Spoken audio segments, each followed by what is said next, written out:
भारतीय जनता युवा मोर्चे के द्वारा शुरू किए गए आंदोलन को, जिसको पार्टी का भी नैतिक समर्थन था,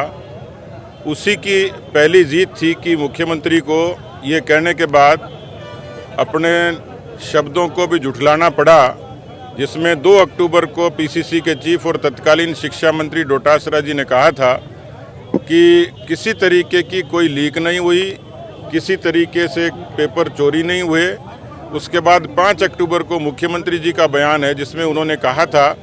कि केवल 4-5 परीक्षा केंद्रों पर नकल हुई है, उनको निरस्त करेंगे।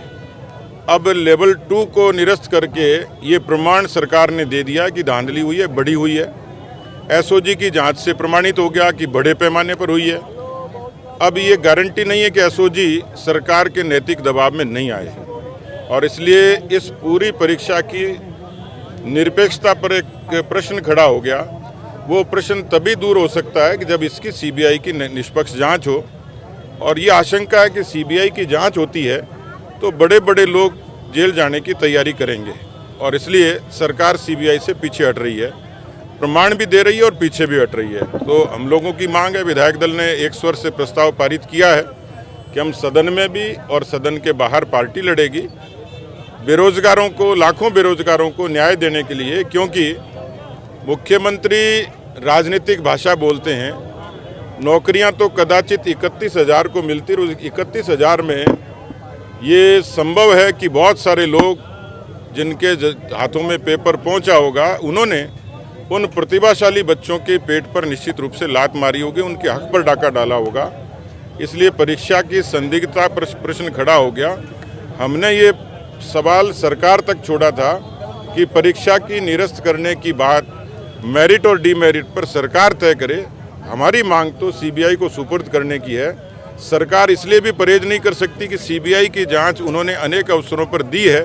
इसलिए सीबीआई पर भी यदि कांग्रेस पार्टी और सरकार कोई प्रश्न खड़ा करती है वो भी गलत है, क्योंकि वो पहले से दे चुकी हैं। निर्भया के मामले में ये ताज़ा तरीन उदाहरण है,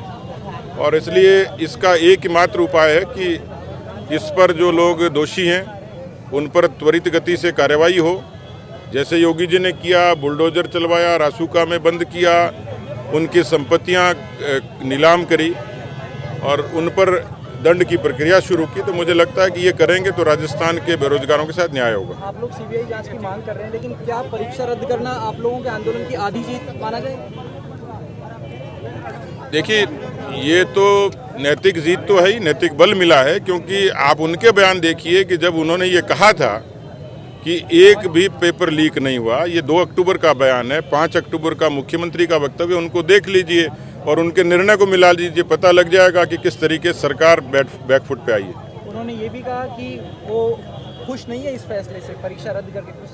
नहीं, खुश तो क्यों होंगे, उनको तो बहुत दुखी होना चाहिए, और इतना दुखी होना चाहिए कि पद छोड़ देना चाहिए। मदन जी कहते हैं दिलावर साहब कि आपकी हत्या की साजिश थी, जेड सुरक्षा में।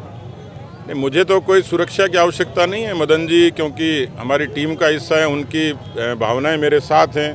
और ये मेरा सौभाग्य है कि मैं पार्टी के करोड़ों कार्यकर्ताओं का प्रतिनिधित्व करता हूँ, और जब मुझ पर तकलीफ आई थी